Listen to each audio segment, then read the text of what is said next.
Good morning and welcome back to Planet Althistory. Today we are going to discuss what if the Silk Road remained important.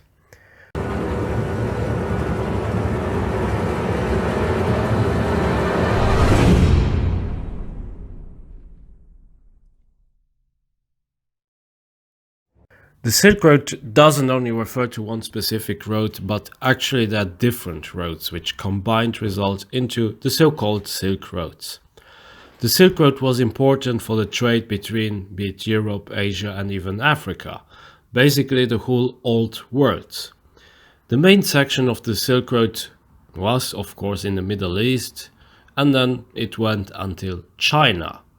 The Chinese had a very special interest in keeping the Silk Road secure because they exported their famous silk, which was sought after in many parts of the old world, up until the moment where the Byzantines learned how to get silk for themselves. The Silk Road had important influence over pretty much all of Asia, Europe, and parts of Northern Africa.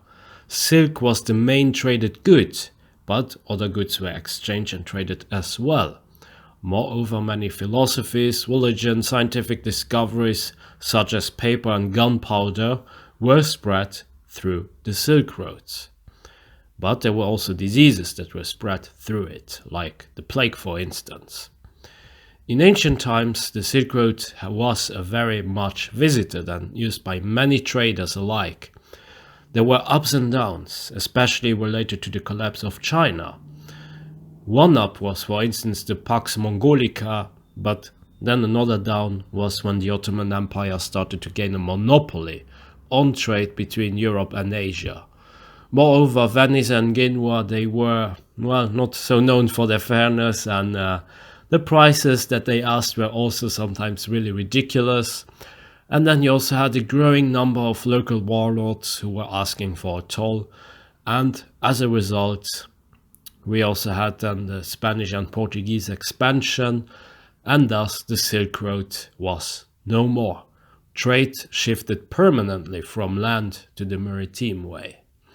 The Chinese are nowadays trying to change that up a little bit, but of course it's not anymore the old Silk Road, it's something very new. So, what if all of that changed? What if the Silk Road remained important? We could just argue that in this timeline the Ottoman Empire would not exist at all, but this would be a very, very different scenario.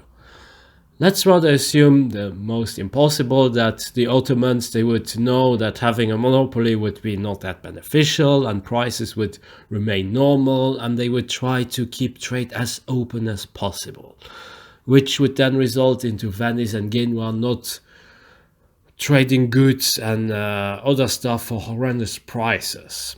And then we also should have the local warlords who are not like suddenly asking these huge tolls for merchants and traders alike. So they would rather try to ensure a very safe passage for the traders, and that's how they would actually get more money. With that said and done, we would see several changes. One of them is the exploration. It is true that Portugal and Spain would still go on and cross the seas, and Portugal especially would want to get some access to India, to China, to Indonesia. But this time around, with much of the trade still going on through the Silk Road, there was just not enough money to be made to make such a huge effort to go all the way around Africa, only to arrive in Asia where already some of the goods they were transported into Europe. One country that will change in particular in Asia is Japan, where the effects of European contact made them isolationists.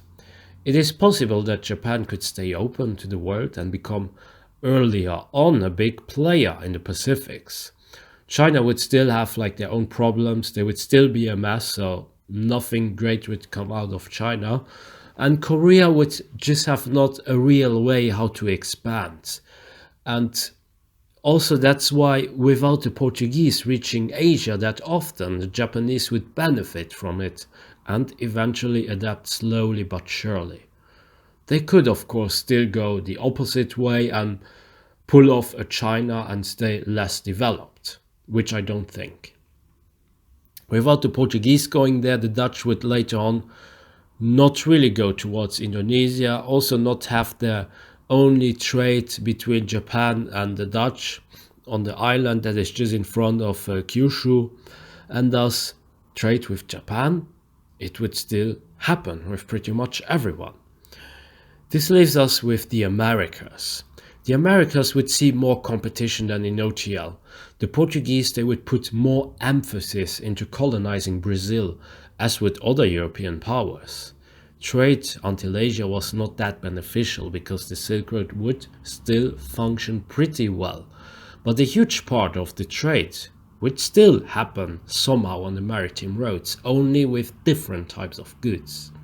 The trade from Asia and the Americas would also happen more extensively than in our timeline, leading to a more developed outpost on the Pacific, such as Hawaii for instance, and they could see a stronger Japanese influence or perhaps a stronger British influence.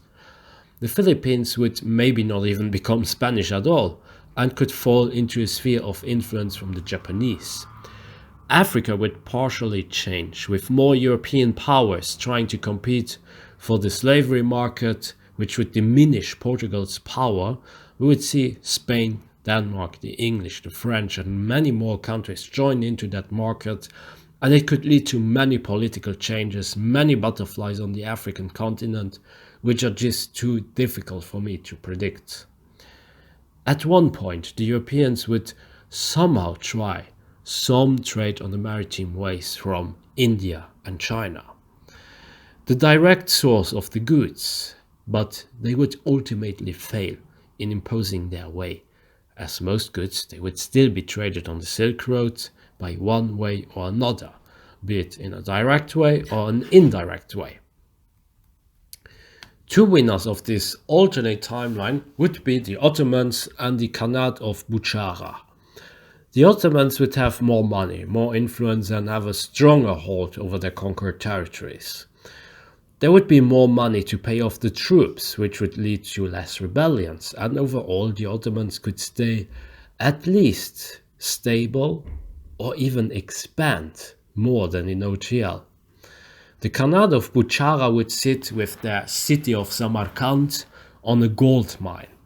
Many traders, just like always, would still come, trade with them, leave money in there, and Central Asia as a result would stay a little bit more open-minded than in OTL. Rulers of these areas had more interest in scientific research than actually ruling, which is pretty telling if you ask me. As a result, Central Asia could see some different type of development.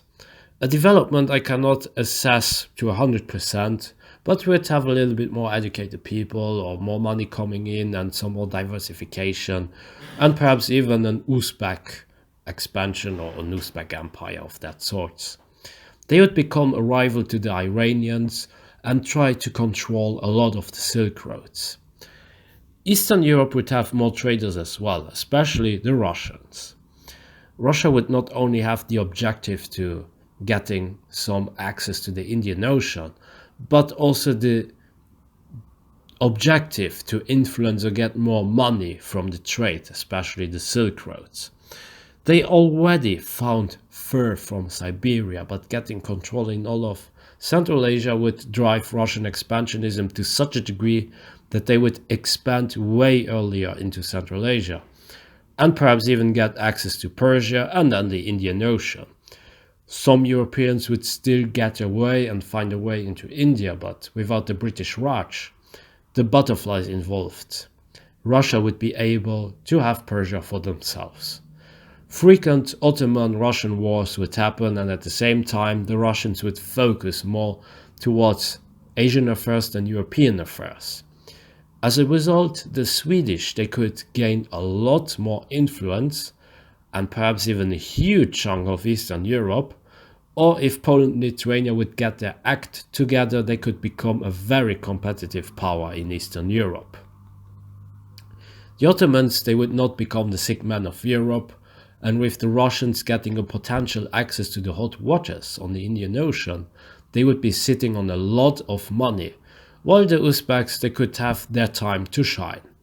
The Japanese would have a good chance in getting a huge influence over East and Southeast Asia, competing later on with the occasional European, while at the same time heading towards Hawaii, and then the Americas, where Chinese, Japanese goods, they would be traded for sugar, tobacco, tomatoes and other stuff.